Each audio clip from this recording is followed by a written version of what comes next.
My son appeared at my doorstep carrying a bouquet of white lilies, the same flowers he had brought to his stepfather's burial, while I stared at the $3 million that his uncle had wired into my account earlier that morning.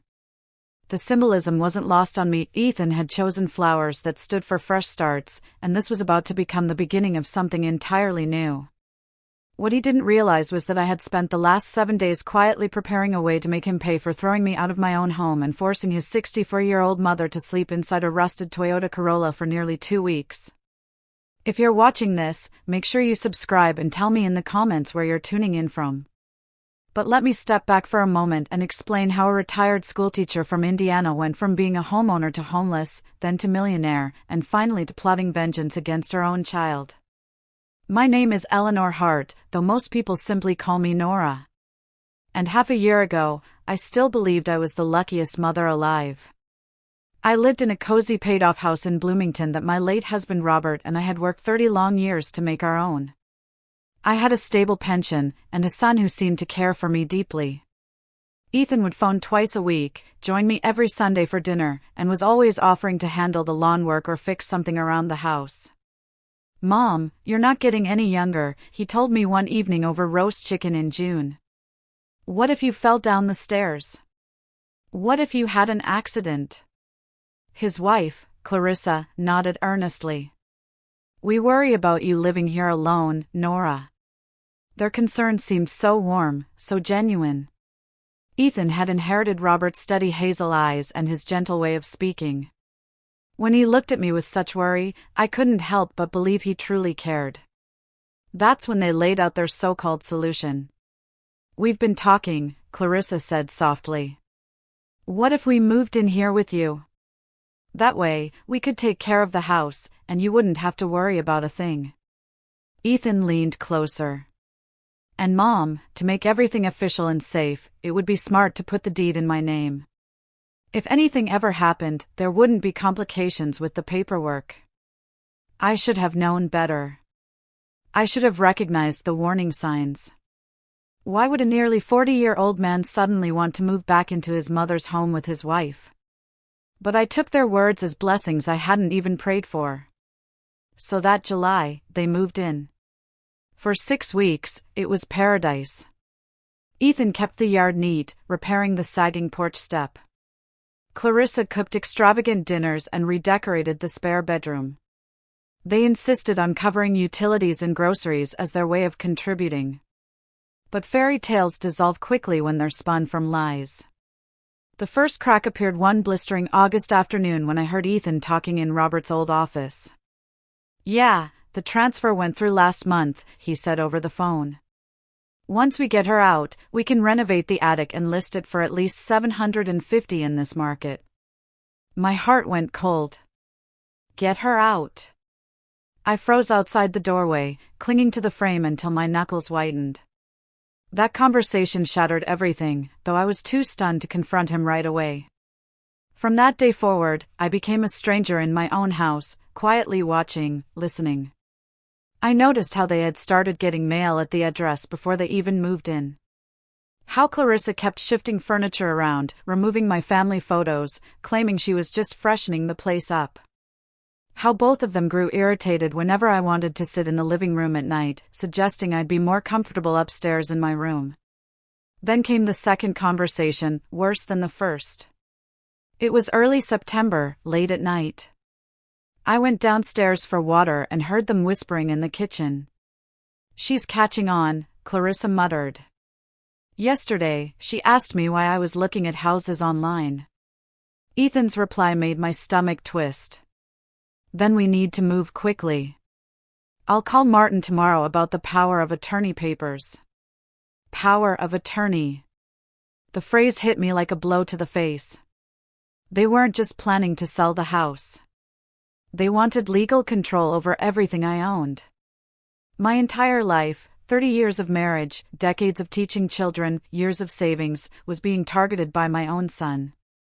I crept back to my bedroom, heart hammering like a drum. Had every Sunday dinner been part of some scheme? Every call, every offer of help, was it all an act? I thought about the deed transfer I'd signed so trustingly, rushed along by Ethan's lawyer friend who barely explained anything. The next morning, I called my old attorney, Gerald Myers, who had handled Robert's estate. "Gerald, I need to know," I said carefully. "If the deed is in my son's name but I'm still living here, what are my rights?" There was a pause longer than I expected. Finally, Gerald spoke. "Nora, if the deed is under his name, he legally owns the house. You're just a tenant at will.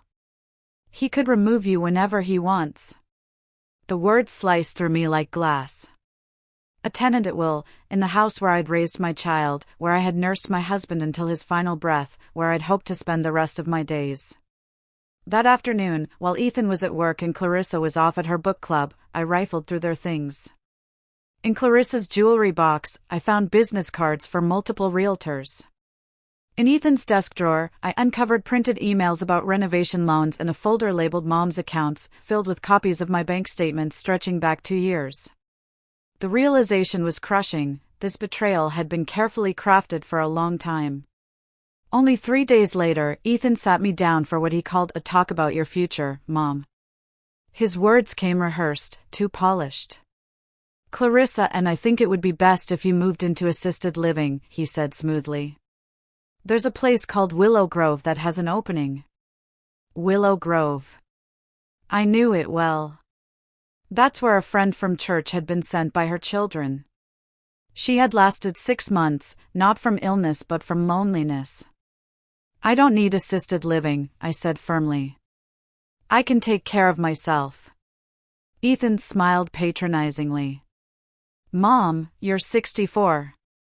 Last week you left the stove on. Yesterday you couldn't find your car keys." Lies, both of them. But I stayed silent. Clarissa chimed in with her syrupy tone. "They have so many fun activities there, Nora. You'd love it." "And what about this house?" I asked, though I already knew. They exchanged a glance. Ethan cleared his throat. "Since it's legally mine, we'll probably sell. The market's hot right now, and the money could go toward your care." Another lie. I had already checked Willow Grove's prices. Even the most expensive room cost far less than what selling the house would bring. I knew exactly where the rest would go, into their dream vacations and remodeling fantasies. "I need time to think," I told him. His face hardened. "Mom, don't make this harder than it is. We're doing what's best for you." 2 days later, I woke up to find every lock changed. I stood outside at 7 in the morning, still in my nightgown, holding my purse and a small overnight bag I had packed just in case. Ethan cracked open the door. "I'm sorry, Mom, but this is for your own good. The people from Willow Grove will be here at 10. Don't make a scene." A scene. As though a mother wanting to live in her own home was some kind of spectacle. "Ethan, please," I begged. But he shut the door in my face. Through the window, I saw Clarissa brewing coffee as if nothing at all was happening. At exactly 10, the Willow Grove van pulled up. The attendants were kind but firm. "Mrs. Hart," one of them said gently, "your son has arranged everything. Your room is ready." I looked one last time at the garden Robert and I had planted together, the porch swing where I had read bedtime stories to Ethan as a boy. Then I turned to the attendants. "I'm not going with you." Instead, I got into my Corolla and drove off, leaving behind the house I had called home for 33 years, and leaving my son and his wife with exactly what they had wanted. Living in a car strips you down in ways you never imagine.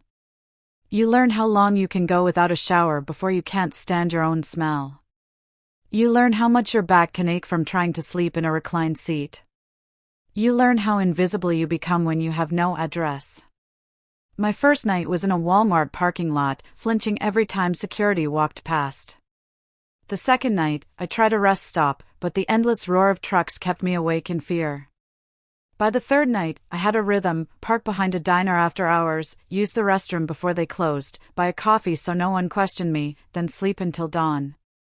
The hardest part wasn't the aches or exhaustion. It was the shame. Every time I caught my reflection, I saw a gray-haired woman in wrinkled clothes, someone who had fallen through the cracks. By the 5th day, I couldn't take the silence anymore. I called Ethan. I told myself I was calling just to arrange picking up a few belongings, but in truth, I was hoping Ethan would finally come to his senses. The call rang straight to voicemail. I tried Clarissa's number too, same result. Out of desperation, I drove past the house. Painters were working on the porch, and through the open windows I could see crews stripping the wallpaper in what had once been my dining room. They were already erasing every piece of my life from those walls. The painful irony was that I wasn't destitute. Not really. I had my pension, my social security, and about $40,000 in savings. But without a real address, I couldn't touch most of it. Banks don't open accounts for people without permanent residences. Hotels were far too expensive for more than a night or two. Apartments wanted background checks, references, first and last month's rent. Modern society is built on the assumption that you already have a roof over your head. By the 10th day, I had fallen into a kind of routine. Coffee and bathroom at McDonald's at 6 in the morning. A shower at the YMCA, where I'd managed to get a basic membership by claiming I was between places. Lunch hours were spent at the public library, where I pretended to read but mostly just wanted Wi-Fi and warmth. Dinner came from whichever restaurant offered early bird specials, stretching one cheap meal as long as possible. On the 14th day, everything changed. I was checking emails at the library when I noticed a message from an unfamiliar address, norahartbrother@gmail.com. The subject line read, "Nora, your brother Samuel." The subject line read, "Nora, your brother Samuel." My heart nearly stopped. I hadn't spoken to Sam in almost 3 years, not since Robert's funeral when he'd made a speech about families staying united no matter the storm. Sam was 2 years older than me and had done extremely well in commercial real estate. We had drifted apart over the years, distance, success, and my own quiet resentment of how accomplished he'd become while I was just a teacher. The email was brief. "Nora, I heard about what Ethan did with the house. I'll be in Indianapolis tomorrow morning. Meet me at the Grand Regency Hotel downtown at noon. We need to talk." I should have reached out sooner. Sam. I read it 3 times. Who told him? What exactly did he know? And most of all, was I ready to face my brother like this, living in my car, hungry and worn down? But pride is a luxury you can't afford when you're homeless. The next day, I put on my last clean outfit and walked into the hotel lobby at exactly noon. Sam was waiting near the entrance, and for a moment, I didn't recognize him. The wiry boy who once stole my Halloween candy now looked like a man cut from the cover of a business magazine, sharp suit, silver hair, polished confidence. His expression when he saw me was a storm of emotions, relief, grief, anger. "God, Nora," he muttered, pulling me into a hug that smelled of cologne and wealth. "What in the world has that son of yours done to you?" I had planned to hold myself together, to act like I was fine. But being in my brother's arms again broke something inside me. I cried right there in that luxurious lobby, unable to stop. Sam led me to a quiet corner, ordered coffee, and waited until I could speak. "Tell me everything," he said. So I did. I told him about the deed transfer, the whispers I overheard, the locks being changed, the nights sleeping in my car. His face grew darker with each word. When I finished, he stayed silent for a long time. Finally, he said, "You know, I've done well in life. What you probably don't realize is that I've been keeping an eye on Ethan. Not spying exactly, but watching. He's always struck me as," Sam paused, searching. "Entitled. Even as a boy." I remembered. At Robert's funeral, Ethan had spent half the reception complaining about the cost, questioning if we really needed such an elaborate service. "He cornered me that day," Sam continued, "asking about your finances, what Robert left you, if you'd made a will. I dismissed it as grief. I shouldn't have. Then Sam pulled an envelope from his jacket and slid it across the table. I own properties across the city. 17 in total. One became available this morning because I told the tenants to move out. The deed and keys are in there. It's yours. Free and clear. Think of it as repayment for every birthday and Christmas I missed. I stared at it, afraid to breathe. Sam, I can't accept this. Yes, you can, he cut me off firmly. Then he reached for a second envelope, smaller but heavier. And this, too. Inside was a cashier's check. $3 million. I blinked at the number, my throat dry. I don't understand.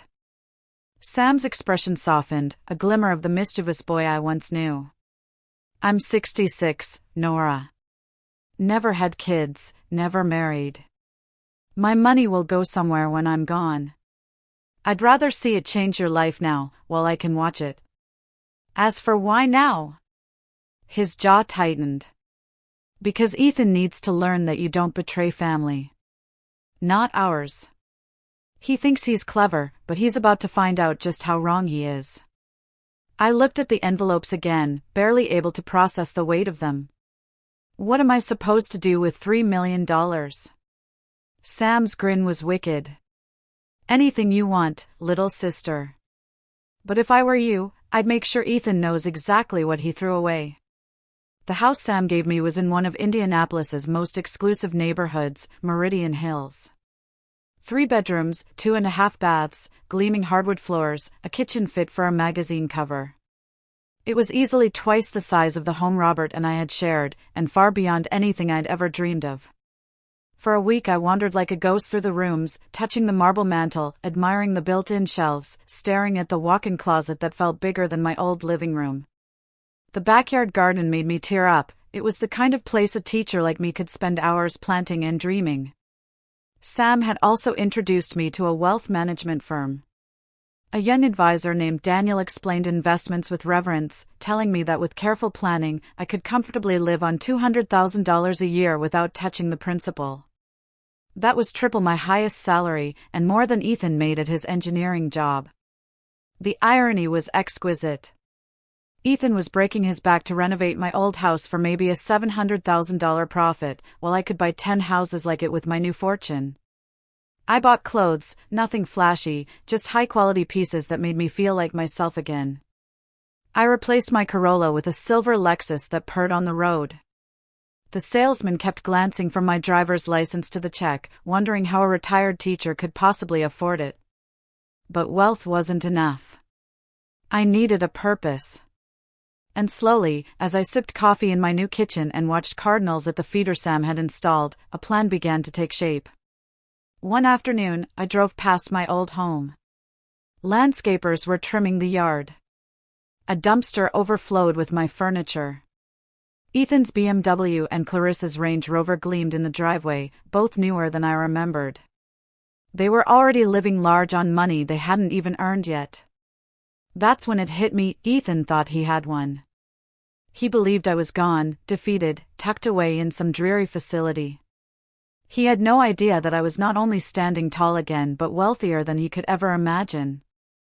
I began digging into his finances, researching everything I could. What I uncovered made my plan even sweeter. Ethan and Clarissa weren't thriving, they were drowning. Credit card debt, car loans, a second mortgage on a failing rental property. They needed my house to sell quickly, or they were finished. I smiled as I closed my laptop. My son thought he'd played me, but he forgot one thing: teachers are masters of long-term strategy. And I was about to give him the harshest lesson of his life. 3 weeks later, I was sharing coffee with my neighbor, Janet, when she casually said something that turned my blood to ice. "Oh, by the way," she remarked, "I ran into your son Ethan at the grocery store. Such a sweet man. He told me how worried he's been since you moved into that assisted living place." I nearly choked on my drink. Assisted living place. So that was the lie Ethan was spreading. Not that he had thrown his own mother into the street, but that he had lovingly placed her in professional care. It was a story so polished, so believable, that even Janet, who'd known me for 15 years, had accepted it without question. "He seemed so relieved that you're finally being cared for," Janet went on, her voice soft and earnest. "He told me you'd been having some memory lapses and it just wasn't safe for you to live alone anymore." Memory lapses. I almost laughed out loud at the audacity of it, but instead, I forced a polite smile and murmured something vague about adjusting to my new situation. Let Ethan believe his little narrative was airtight. Let him think the world bought his performance. That same afternoon, I called a private investigator Sam had recommended. Her name was Patricia Monroe, a sharp-eyed woman in her mid-50s who had built a reputation uncovering financial fraud. "I need the full picture of my son's finances," I told her firmly. "Every account, every loan, every move he's made in the last 5 years. And one more thing, what exactly he and his wife are planning to do with my house." Patricia scribbled notes, then looked at me with a knowing smirk. "Most people think they can hide their messes better than they actually can. Give me 2 weeks." While Patricia dug through Ethan's life, I pursued my own avenues. I phoned Gerald Myers, my old attorney, and asked if there was any way to challenge the deed transfer. Gerald hesitated. "Nora, elder exploitation cases are tricky, especially with family. But if we can prove coercion or misrepresentation," he left the rest unsaid, but I understood. At the same time, I began carefully shaping a new public persona, the tragic mother. I joined a support group for parents estranged from their children. I volunteered at the same library where I'd once hidden from the cold, gently mentioning how hard it had been moving into assisted living after my son decided it was for the best. I never sounded bitter, only sad, bewildered, like someone struggling to understand how her own flesh and blood could discard her. The brilliance of the act was that much of it was true. I was devastated. I was confused. The only fabrication was my current address. That small lie, however, served a greater truth. Ethan had tried to shove me into assisted living, had taken my home, and had abandoned me. 2 weeks later, Patricia's call came, and her findings were juicier than I ever imagined. "Your son's drowning," she began flatly. "He and Clarissa have about $700,000 in combined debt across credit cards and loans. They've been juggling balances, using cash advances to stay afloat, but they're cornered. Unless they sell that house for at least $800,000, bankruptcy is 6 months away." She paused before adding, "And that's not even the worst of it. The renovation work on your old home? Shoddy. Electrical jobs done by unlicensed workers, plumbing changes without permits, even structural modifications no engineer has signed off on. If the right person tipped off the city," she let the thought trail off. I thanked her, my mind racing. Ethan wasn't only greedy, he was reckless. He had built his entire scheme on the assumption that nothing would go wrong. One small setback could topple the whole structure. The anonymous call I placed to the Indianapolis Building Department came from a grimy gas station payphone. I forced my voice into a trembling, elderly quaver. "I'm worried about the construction at 1289 Rosewood Lane. There are workers there at all hours. I don't think they have proper permits. As a neighbor, I'm concerned about safety." 3 days later, I parked across the street in my Lexus and smiled as I watched a city truck pull into the driveway. 2 inspectors, clipboards in hand, circled the property. On the porch, Ethan stood with his face flushed crimson, a storm of fury and panic twisting his features. But this was only my opening move. The real game would take patience, precision, and perfect timing. I spent the following week shadowing Ethan and Clarissa's routines. 6 months ago, the thought of spying on my own son would have seemed outrageous. Now it felt necessary. They left for work together each morning, came home around 6:30, and every Friday night they dined at the same high-end restaurant downtown. Meanwhile, I made subtle public appearances. At the grocery store where Ethan's coworker, James Porter, shopped, I bumped into him. He mentioned how worried Ethan had seemed about his mom. I sighed sadly, spoke softly about how hard assisted living was, and let James come to his own conclusions about Ethan's supposed devotion. Then came the hammer strike. The building department citation arrived at Ethan's office on a Tuesday. Patricia had discovered he'd listed his workplace address on all the permit applications. The violations were extensive: faulty wiring, unapproved plumbing, uninspected structural work. Effective immediately, all construction had to stop until every issue was corrected. I knew the moment it hit him because I'd taken to driving past the house each afternoon. The "for sale coming soon" sign vanished overnight. Contractors packed up and left. By Friday evening, instead of their usual dinner out, Ethan and Clarissa remained home. I parked across the street at dusk, hidden in shadows, and through their glowing windows, I watched my son collapse into a chair while Clarissa paced furiously, arms flailing. Were they blaming one another? Calculating losses? Realizing the noose was tightening? I savored the thought of it being all three. The next morning, Gerald called. "Nora, I've reviewed the deed transfer. If we can prove you were misled or coerced, we can file suit. And if successful, we could nullify the transfer entirely." Nullify the transfer. The phrase was intoxicating. Ethan could pour every borrowed dollar into renovations, gamble every cent on his dream of flipping my house, and in the end, I could legally snatch it back, leaving him with nothing but debt. But that seemed almost merciful.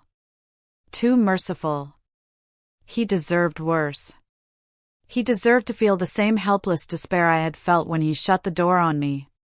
That's when I began crafting the final act of my revenge, a strike that would demand flawless timing and absolute ruthlessness. Signs of Ethan's unraveling soon appeared. Janet, ever the neighborhood gossip, told me she'd spotted him at the hardware store 3 times in a single week, buying supplies and returning them the next day. "That's how you know people are in financial trouble," she whispered knowingly. "They panic buy things they can't afford, then scramble to undo it." She didn't know the half of it. Patricia's updates revealed Ethan was sinking faster than I'd hoped. 2 months of halted construction had cost him $50,000 in wasted fees and rework. His credit cards were maxed out, his retirement fund raided, and he had even taken a loan against his precious BMW. The sweetest discovery of all? Ethan had already signed a contract with a buyer, contingent on the renovations being completed by December 1st. If the deadline wasn't met, not only would he lose the sale, he'd owe a $50,000 penalty. And thanks to the city's stop-work order, December 1st was an impossible dream. Meanwhile, my own life blossomed. I joined a book club, enrolled in piano lessons for the first time since childhood, even started planning a spring trip to Italy. Sam's gift had given me more than revenge, it had given me back my future. But freedom also meant I had the freedom to be merciless when it mattered. So when the call finally came, I was ready. It was a Thursday evening in early November. I was curled on my couch with a novel when my phone buzzed. Ethan's name lit the screen for the first time in 2 months. I let it ring 3 times before answering, my voice calm, steady. "Hello, Ethan." "Mom." His voice was raw, strained, almost broken. "Mom, I need to talk to you. I know things have gotten complicated between us, but I think this is all just a misunderstanding." A misunderstanding. As though being thrown into the street like trash was some minor miscommunication. "I'm listening," I said evenly. On the other end of the line, I heard my son take a shaky breath. "The thing is, Mom," Ethan's voice trembled over the line, "there are complications with the renovation. Legal issues I didn't see coming. I was wondering if there's any way you could help us cover some of the costs." "Help them? Financially?" The sheer audacity nearly stole my breath. The same son who had stolen my house and tossed me out like trash was now calling to ask for money. "What sort of help are you asking for, Ethan?" I replied, letting just the faintest trace of my old motherly concern color my voice. $50,000, he said quickly, like he had rehearsed it.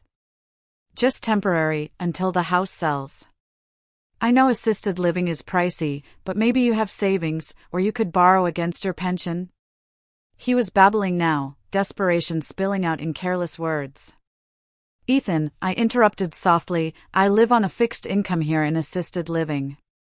I don't have 50,000. Not technically a lie. I didn't have 50,000. I had 3 million. But that truth was not his to know. Silence stretched for nearly half a minute. When Ethan spoke again, his tone had changed, harder, colder. Mom, you have to understand.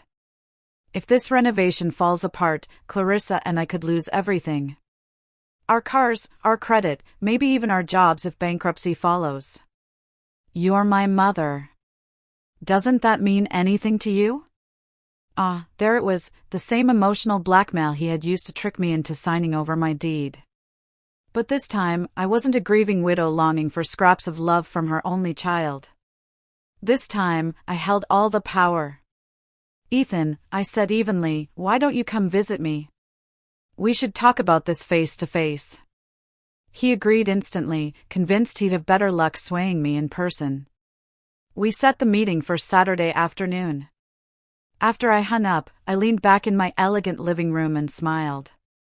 Ethan thought he was coming to bend his mother into bailing him out. In reality, he was walking straight into the final act of the performance I had been carefully orchestrating for months. But that morning, Patricia called with revelations that made my blood run cold and my resolve ice solid. Nora, she said, her voice grim, you need to know something. The construction loan Ethan took out? He falsified income documents. Claimed he was making twice his salary. That's bank fraud. Bank fraud. And it doesn't stop there, Patricia continued. He's also been forging your signature on documents even after he locked you out. He opened credit cards in your name, used your old address, and racked up close to $200,000 in debt. That's identity theft. Forgery. Mail fraud. We're talking federal charges, real prison time. I sat down heavily, bile rising in my throat. If Sam hadn't rescued me when he did, I could have been stuck in some dreary nursing facility, unaware that my son was dismantling my financial identity piece by piece. How much? I asked quietly. About 200,000 so far. 8 accounts. But Nora, if you turn this over to the authorities, Patricia hesitated. He wouldn't just be sued. He'd be prosecuted. We're talking 15, 20 years in prison. Prison. The word should have rattled me. Instead, a cold satisfaction settled deep inside. Ethan hadn't merely betrayed his mother. He had gambled on her silence. And he had lost. At 2:00 sharp, my doorbell rang. I had dressed deliberately neat, respectable, but not flashy. I wanted him to underestimate, right until the moment he couldn't. When I opened the door, Ethan stood there clutching a bouquet of white lilies, the same flowers he'd brought to Robert's funeral. His face was drawn, thinner than I remembered, shadows bruising the skin under his eyes. Hi, Mom, he said with a brittle smile, thrusting the flowers forward. You look good. Assisted living must be treating you well. I accepted the bouquet without a word and stepped aside to let him in. Watching his expression as he took in my home was worth every ounce of patience I had poured into my plan. His mouth fell open, his eyes sweeping across the soaring ceilings, the polished hardwood, the glittering chandelier above the marble fireplace. Mom, he whispered. This doesn't look like assisted living. This looks like, he faltered, unable to finish. Like what, Ethan? I asked pleasantly, settling into my armchair and gesturing for him to sit. This looks like a millionaire's house, he finally managed, his voice barely audible. I smiled as I poured tea, letting the silence stretch, savoring his shock. He stood frozen, unable to comprehend how his mother, the one he had left homeless, now sat in more luxury than he'd ever dreamed. Ethan, I said calmly, we need to talk about the credit cards you opened in my name, the forged signatures, the fraudulent loan applications, and the $200,000 you've siphoned from me in just 8 months. The flowers slipped from his hands, scattering white petals across my Persian rug. His face cycled rapidly through disbelief, dawning fear, then raw panic. "Mom," he began, voice trembling, "I think there's been some confusion. If there were errors in the paperwork." "Sit down," I cut him off. My tone left no room for argument. He collapsed onto the sofa, a puppet with cut strings. I studied him, this stranger who had once been my little boy. The child who had once brought me weeds from the yard as if they were treasures, now sitting before me as a man who had tried to annihilate my life. "I know everything," I said softly. "The fake income statements. The identity theft. The forged documents. The mounting debts. The buyer's contract you can't fulfill. And most importantly, the federal crimes you've committed in the process." His face went chalk white. "How could you possibly know all that?" I leaned forward, smiling thinly. "Because, Ethan, I am not the helpless woman you believed I was. I'm not in assisted living. I'm not clinging to a fixed income. And I am certainly not the naive widow you manipulated into signing away her home." I stood, walked to the window, and glanced out at my blooming garden before turning back. "Do you want to know where I've been living? How I went from car seats to crystal chandeliers in 6 weeks?" His silence was answer enough. "Your Uncle Sam gave me this house. Free and clear. And he gave me $3 million to rebuild my life." I watched the color drain from his face. $3 million, Ethan. More than you'll ever touch in your lifetime, even if you manage to avoid prison. "Prison?" he whispered. I lifted the manila folder from the table and spread its contents out in front of him: Patricia's report, bank records, fraudulent applications, every damning piece of evidence. Bank fraud. Identity theft. Mail fraud. Forgery. 15 to 20 years, according to my attorney. Ethan was shaking now, his knuckles white as he gripped his knees. "Mom, please." I was under so much pressure. I was terrified of losing everything. "Please, I didn't mean." "Everything you worked for?" I snapped. "You didn't work for anything. You stole it. My home. My money. My name. And you dared to tell the world I was a senile old woman tucked away in assisted living." His eyes brimmed with panic. "What do you want?" he whispered. Finally. The question I had been waiting for. "What do I want?" I repeated, my tone deliberate. "I want you to know what it feels like to be stripped of everything. To feel betrayed by the person you trusted most. To choke on the helplessness you forced me to taste." I leaned back, folded the folder closed, and smiled coldly. "The good news is, I'm not turning you over to the FBI. I won't press charges. I won't destroy your life the way you tried to destroy mine." Relief flooded his face so quickly, I almost pitied him. "Almost. The bad news," I continued evenly, "is that I will not help you. Not with money. Not with loans. Not with anything. You will watch your plans collapse. You will lose your buyer. You will drown in bankruptcy. And you will know that you did it all to yourself." I stood, walked to the door, and swung it open. "Lovely flowers, Ethan," I said softly, glancing at the lilies scattered across my rug. "White flowers for new beginnings. This is a new beginning, all right, mine with wealth and freedom, yours with ruin and shame." He stumbled toward the door, pale and broken. At the threshold, he turned one last time. "Mom. I'm sorry." For the first time since he had arrived, he sounded like the boy I once loved. "I know you are," I replied gently. "But you're not sorry you tried to destroy me. You're only sorry you failed." I closed the door, turned the lock, and walked back into my living room. The white petals scattered across the rug were the only proof he had ever been there. Through the window, I watched him drive away in his BMW, likely the last time he'd ever drive it before the bank came for it. Then I picked up the phone and called Sam. His lesson is complete, I told him. Justice has finally been served. Thanks for listening. Don't forget to subscribe and share your story in the comments. Your voice matters.